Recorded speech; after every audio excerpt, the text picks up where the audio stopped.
Excusez-moi, Jean-Jacques Bourdin, avec tout le respect que j'ai pour vous, vous avez quand même été avec d'autres en certain nombre de relais quand même de la propagande israélienne. Ne serait-ce que l'affaire des 40 bébés décapités. Faire de l'Algérie une question, un sujet d'obsession politique comme est en train de le faire Monsieur Retailleau. Mais tout le monde le dit, si vous voulez. Il y a une obsession aujourd'hui sur le cas algérien, notamment de la part de Monsieur Retailleau, qui est extrêmement dangereux.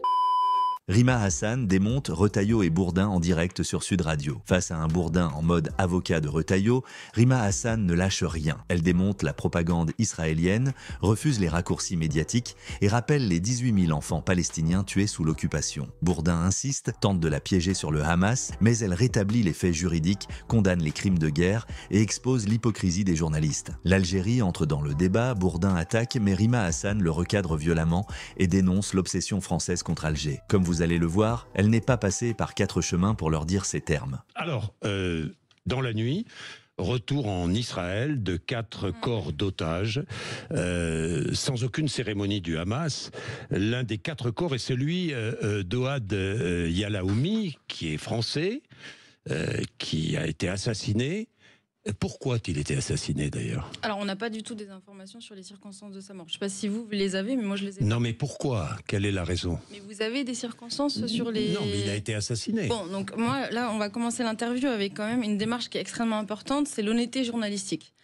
Quand vous parlez d'assassinat, il faut avoir des informations là-dessus. Il a été tué. Moi, je n'ai pas d'informations sur les circonstances de sa mort. Donc, je ne vais pas commenter un assassinat sur lequel ni vous ni moi avons des informations. Bien. Par contre, bien entendu, on peut regretter sa mort, comme celle de victimes israéliennes et de victimes palestiniennes. Et c'est ça, véritablement, le sujet. C'est le coût humain qui est demandé aujourd'hui au peuple palestinien, en l'occurrence, et qui doit aussi être mis en perspective avec le nombre de victimes civiles du côté israélien. Alors, puisque nous sommes dans la vérité journalistique, hier, funérailles de Shiri, Kfir et Ariel. Oui. Assassinés? Non. Non, pas assassinés. Non. Tués? Non, parce que là aussi, la famille... Ni tués, ni assassinés, ni... Franchement, je regrette que vous n'ayez pas à minima fait une revue de presse sur le sujet avant d'ouvrir ce sujet. Je n'ai pas travaillé, Rima Non, Hassan. mais encore une fois, je ne sais pas qui prépare les fiches ici, mais il faut peut-être revoir un peu la méthode. Il n'y a pas de fiche. Non, mais alors donc, on va revenir sur cette affaire. Figurez-vous que la famille Bibas elle-même a demandé aux autorités israéliennes d'arrêter notamment de commenter les circonstances de la mort des membres de sa famille, précisément parce qu'elle-même n'a pas reçu des informations officielles et claires sur les comptes rendus qui ont été notamment communiqués par l'armée israélienne. Et par ailleurs, il faut aussi soulever qu'aucun membre du régime israélien n'a été invité à ces funérailles. Et ce qui est plutôt... Ce qu'il faut relayer, et c'est notre responsabilité à toutes et à tous, c'est plutôt la voix des familles des otages et non pas celle du régime israélien. Or, j'observe aujourd'hui, notamment en France, que c'est essentiellement la voix du régime israélien et la propagande du régime israélien qui est relayée et non pas la voix des familles des otages. Ici, vous n'êtes pas dans une officine de propagande du régime israélien, Rima Hassan. Non, mais je regardais simplement les conclusions de l'Institut. Excusez-moi, Jean-Jacques Bourdin, avec tout le respect que j'ai pour vous, vous avez quand même été avec d'autres en certain nombre de relais quand même de la propagande israélienne. Ne serait-ce que l'affaire des 40 bébés décapités. Si je vous ai invité, c'est pas pour que vous nous mettiez en cause, ou alors c'est pas la peine. Mais c'est pas moi qui le dis, si vous voulez, c'est les observateurs internationaux. Les observateurs, je ne sais pas quels observateurs. Francesca Albanese, qui est rapporteur spécial des Nations Unies. Non, mais il y a une responsabilité médiatique. L'Institut médico-légal national d'Israël confirme que les enfants Bibas ont été tués à main nue. Après, comment? Je ne sais pas, mais tués à main nue. J'ai une question simple à vous poser. Moi, je me fie à la voix de la famille Bibas, plus que régime israélien. Moi, j'ai une question simple à vous poser. Les enfants Bibas, parlons des enfants Bibas, seraient-ils morts s'ils n'avaient pas été enlevés et séparés de leurs parents? Est-ce qu'ils seraient morts? Mais bien sûr que non, mais de la même manière que... de la même manière, responsable? Mais alors, attendez, de la même manière que les 18 000 enfants palestiniens ne seraient pas morts si on n'avait pas un régime d'occupation, de colonisation imposé par le régime israélien. Je ne vous parle pas des 18 000 enfants palestiniens. Évidemment, tout le monde déplore. Mais évidemment, c'est un peu la raison de ma présence. Mais Rima Hassan, évidemment que tout le monde déplore leur mort. Je vous pose simplement une question. Est-ce que les enfants Bibas seraient morts s'ils n'avaient pas été enlevés, séparés de leurs parents? Non, mais donc, laissez-moi poursuivre sur une question en réponse à celle-là.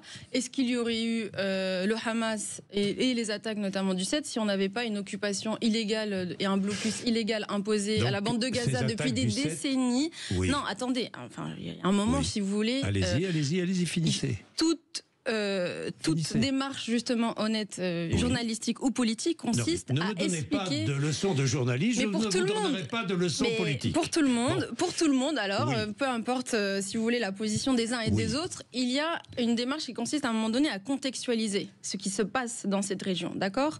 Donc le développement du Hamas, la responsabilité, vous parliez de responsabilité, la responsabilité du développement du Hamas, c'est quand même très important de rappeler que ça faisait pleinement partie de la stratégie de Netanyahou et que vous avez Smotrich, qui est un ministre israélien, qui dit à la télé israélienne que le Hamas est un atout et que l'autorité palestinienne qui a embrassé la voie diplomatique et renoncé à la lutte armée est un fardeau.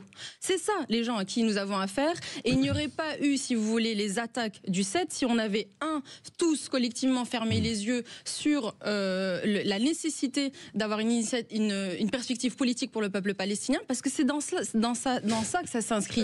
Le développement du Hamas s'inscrit dans la faillite politique du sujet palestinien. Et sur ça, tout le monde a une responsabilité et il serait temps de le reconnaître. Donc, est-ce que le 7 octobre, les actions terroristes du 7 octobre sont justifiées?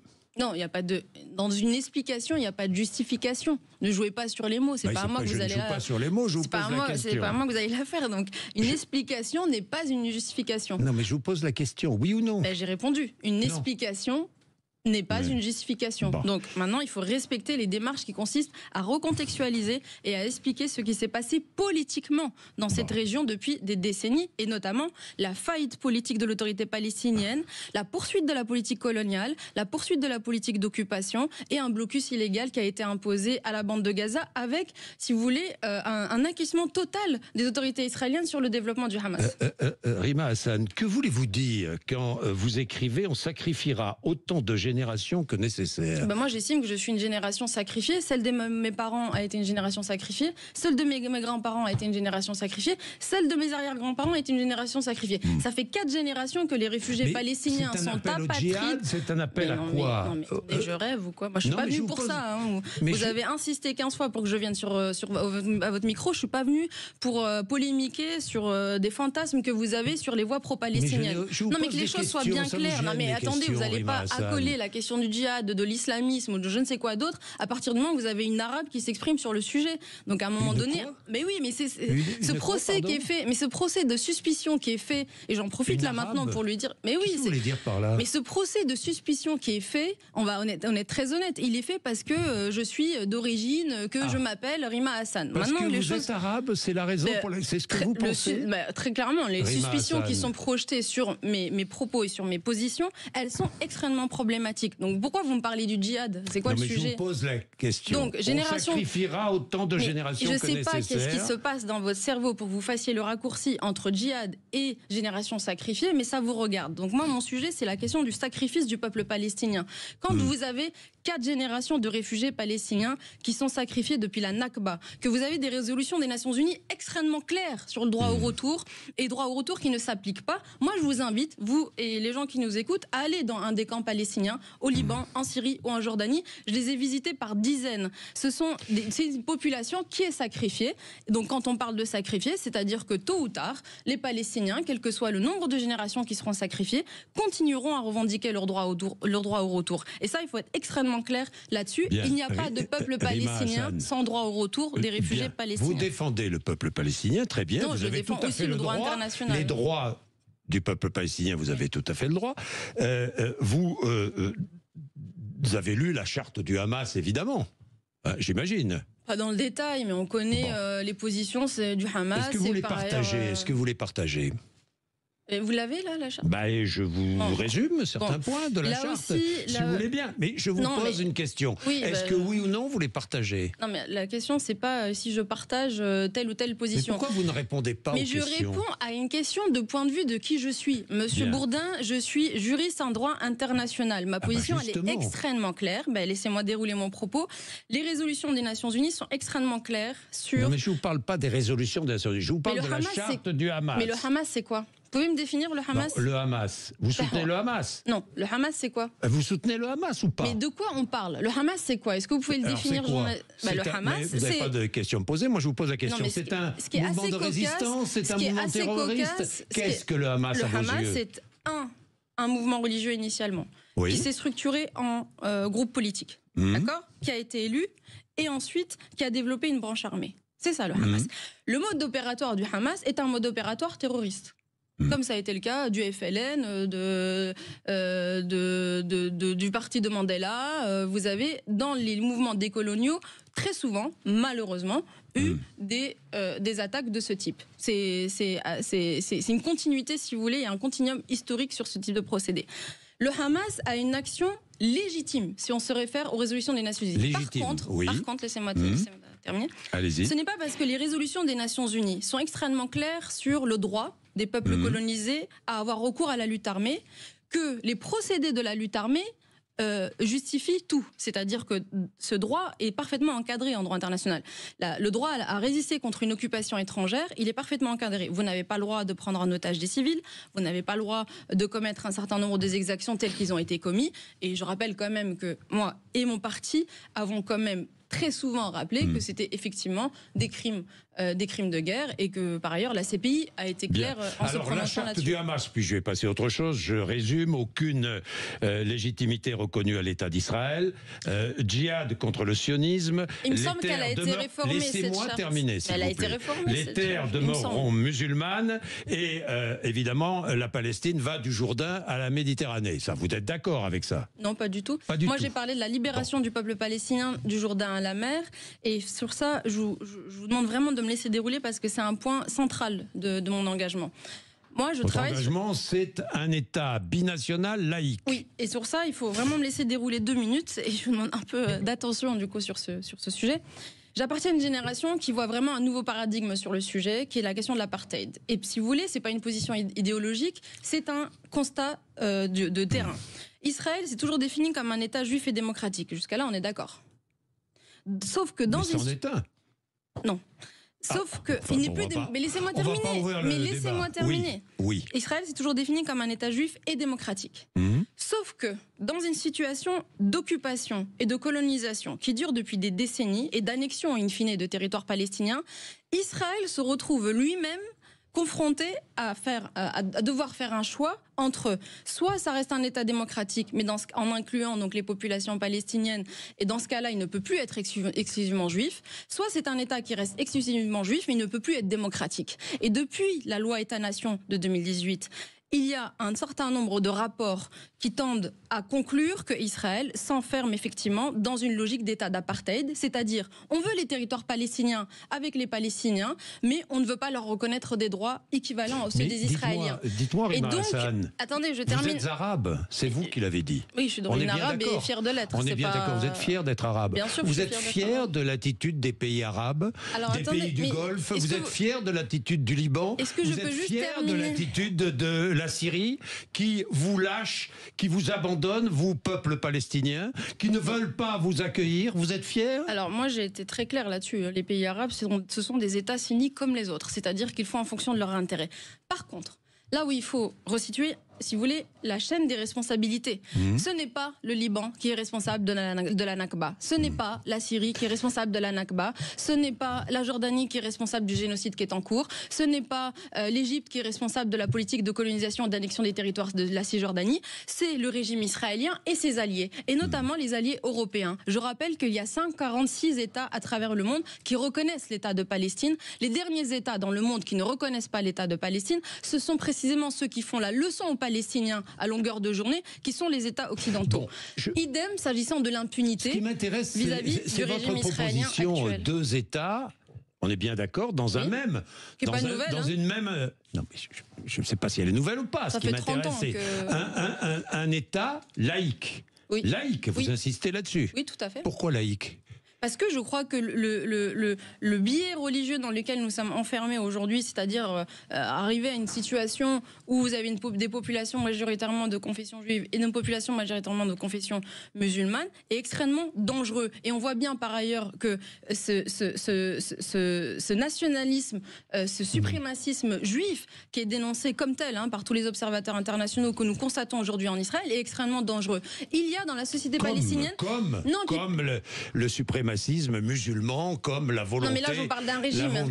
Là je parle on parle de ce sujet. Donc oui, là vous avez un suprémacisme... un pays laïque, c'est pour ça que je vous dis ça. Mais parce que si vous voulez, moi la société palestinienne est une société extrêmement diverse. Par ailleurs, idem en Israël, vous avez des religieux, des gens pas du tout religieux, qui se définissent juifs israéliens mais qui sont pas du tout religieux, pas du tout pratiquants, qui n'ont pas envie qu'on leur dicte matin, midi, soir ce qu'il faut faire dans un état religieux. Et la société palestinienne, c'est plus ou moins la même chose. Vous avez des Palestiniens qui sont chrétiens, vous avez aussi des Palestiniens juifs. L'Algérie, la France va sévir. Vous avez vu contre l'Algérie. Vous avez écrit l'Algérie, c'est, je ne sais pas, la Mecque des révolutionnaires et de la liberté. Oui, tout à fait. Oui, tout à fait. Un pays où les opposants sont jetés en prison. Non mais attendez, la référence, la Mecque des révolutionnaires et de la liberté, il faut quand même resituer dans l'histoire que l'Algérie a été le pays d'accueil de une grande majorité des mouvements décoloniaux, notamment du continent africain, qui a par ailleurs financé, soutenu, accompagné et soudé, si vous voulez, tout un socle du mouvement décolonial du continent africain. De là où je suis une citoyenne française d'origine palestinienne. Ma lutte, elle est aussi décoloniale sur sur la question palestinienne. Pour moi, l'Algérie est une boussole dans son histoire, si vous voulez. Dans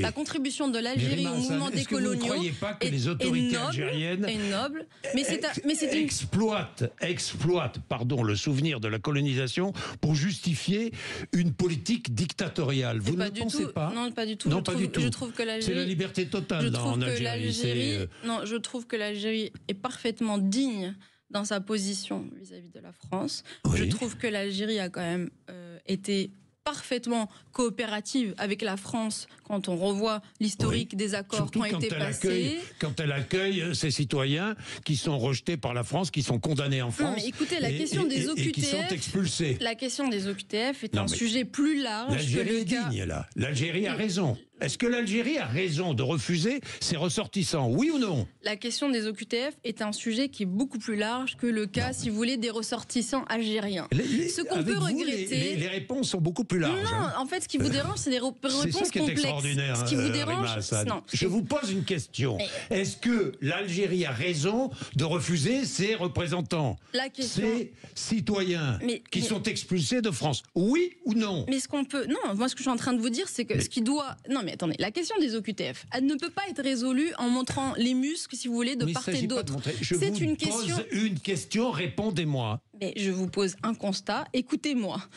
Il y a, si vous voulez, sur la question des OQTF... Le dialogue est bien difficile quand on ne veut pas répondre aux questions. Non, le dialogue est difficile quand vous ne voulez pas entendre une complexité de la pensée. Non, mais... Il y a, là, sur la question des OQTF, la condition, effectivement, que le pays d'origine accepte ses ressortissants. Tout ceci ne peut pas se faire dans des opérations de com de notre Premier ministre. Un terroriste qui a tué à Mulhouse, qui a été refusé 14 fois pour l'Algérie, vous dites quoi? Vous dites que l'Algérie a raison? L'Algérie a raison de ne pas l'accueillir? Non, je crois que l'Algérie, par ailleurs, a fait un communiqué en disant qu'ils étaient en train d'enquêter sur ce qui s'était passé sur ce cas-là. Donc, on le sait, hein. Celui qui est mort le sait, hein. Enfin, il ne le sait plus, malheureusement, à Mulhouse. Mais sur la question des OQTF, pour l'Algérie, comme pour les autres pays, c'est un sujet... Pourquoi vous voulez faire une obsession sur le cas algérien? Vous savez combien il y a de... quoi, le terroriste de Mulhouse? Il est algérien. On est bien d'accord. Oui, mais ça concerne... Il a été refusé 14 fois par l'Algérie. Mais ça concerne toute la question des OQTF. Vous ne pouvez pas appliquer, si vous voulez, ça que à la question franco-algérienne. C'est la question de toutes les OQTF qui doit être appréhendée politiquement. Mais pourquoi est-ce que vous ne voulez pas accepter? Non, avec notre... Non, mais attendez, je suis désolée, moi, je vous partage mon avis. Je ne pense pas que faire de l'Algérie une question, un sujet d'obsession politique, comme est en train de le faire Monsieur Retailleau. Mais tout le monde le dit, si vous voulez. Il y a une obsession aujourd'hui sur le cas algérien, notamment de la part part de M. Retailleau, qui est extrêmement dangereuse. Nous avons des accords avec ce pays. C'est la deuxième puissance économique du continent africain, la deuxième puissance militaire du continent africain, la quatrième puissance économique du continent africain. Et je rappelle aussi que la France a ces derniers mois eu des situations aussi conflictuelles avec d'autres pays qui ont demandé notamment aux militaires français de sortir. Sur l'Algérie doit-elle accepter de récupérer son ressortissant qui a tué à Mulhouse? Vous ne m'avez pas répondu. Si, bien sûr que si. Elle doit l'accepter? Oui, bien sûr. Elle doit? Ah ben enfin. Et bien sûr, vous voyez que j'obtiens une réponse. Mais non, mais je suis en train de vous dire. Moi j'ai une autre question. Je suis en train de vous dire que c'est pas. Parce que le temps presse. Oui. C'est Boualem Sansal. Il est atteint d'un cancer. Boualem Sansal. Je crois qu'il est soigné. Il est dans un hôpital actuellement. Mais il est prisonnier. Oui, mais vous parlez du cancer, je vous dis qu'il est Il est dans l'incapacité de se défendre. On lui impose un avocat juif. Qu'est-ce que je dis, juif? Non juif. Ah. Volontairement. Je n'ai pas le détail, moi, des échanges qu'il y a eu. Oui, mais moi non plus, j'ai pas le détail de sa vie. Mais si vous l'avez, je veux bien. Je vous pose la question. Est-ce que ce matin, sur l'antenne de Sud Radio, vous demandez sa libération immédiate et sans condition? La libération de Boualem Sansal, elle relève à minima pour le moment d'échanges à minima diplomatiques avec l'Algérie. Donc vous ne demandez pas ce matin sur l'antenne de Sud Radio sa libération immédiate et sans condition. Oui ou non? On sait déjà. Non mais attendez, c'est pas une question de oui ou non. C'est une question d'avis sur un sujet. Comment donc mon avis, je me suis déjà exprimé dessus. Donc franchement, cherchez même pas à me piéger sur ce sujet. Mais je ne cherche pas à vous piéger. Je vous pose une question. J'ai déjà dit que j'étais en faveur de sa libération. Immédiate. Le cas de Sansal, c'est que il y a des dispositions du code pénal algérien sur l'atteinte portée à l'intégrité territoriale, et notamment l'article 87 bis du code pénal algérien. C'est au nom de ce motif-là qu'il est actuellement en procédure pénale et détenu en Algérie. Le cas de Sansal, il est particulier puisqu'il a une double nationalité depuis peu, je crois, depuis quelques mois avant son arrestation, il a obtenu la nationalité par des...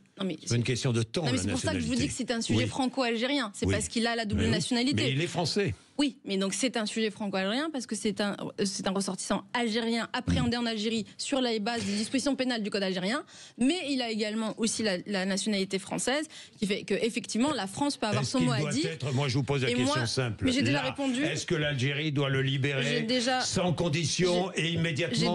J'ai déjà répondu. Oui, j'ai déjà répondu. J'étais en faveur de sa libération. Vous avez répondu vaguement. Mais qu'est-ce que c'est que c'est un interrogatoire ou c'est des questions précises, simples. Mais je réponds, vous me dites, vous m'avez pas bien répondu, c'est ma réponse. Elle vous satisfait, elle vous satisfait pas, c'est pas mon problème. Je vais vous dire pour terminer. Oui. Je me souviens quand Daniel Obono est venu ici et n'a pas voulu reconnaître. Mais je termine simplement sur ça. Il nous faut de l'apaisement en fait dans le rapport que nous avons avec l'Algérie, et notamment avoir une diplomatie qui soit un peu plus intelligente. Et ça, tous les observateurs le soulignent encore une fois. Donc il faut arrêter d'avoir une position qui consiste à imposer un rapport de force, mais plutôt reprendre une diplomatie sereine avec un pays qui par ailleurs a toujours été un pays avec lequel nous avons eu des relations. Un souvenir que j'ai eu ici avec Daniel Obono qui ne voulait pas avouer, me dire que le Hamas était un mouvement de résistance. Il a fallu que je pose plusieurs fois la question pour qu'elle me dise oui. Le Hamas, c'est un mouvement de résistance. Vous dites la même chose que Daniel Obono, on est bien d'accord. Moi, je parle la langue du droit international. Le Hamas a une action légitime du point de vue du droit international. Bon, c'est un mouvement de résistance. Non, parce que la résistance, si vous voulez, ça peut donner justement un sujet à interprétation de vous êtes pour ou contre. La question du droit international, c'est une boussole. Tout le monde doit se tenir à cette boussole. La légitimité de la lutte armée dans un contexte de colonisation, elle est extrêmement claire. Et c'est ma position. Merci Rima Hassan d'être venue ce matin. Merci à vous.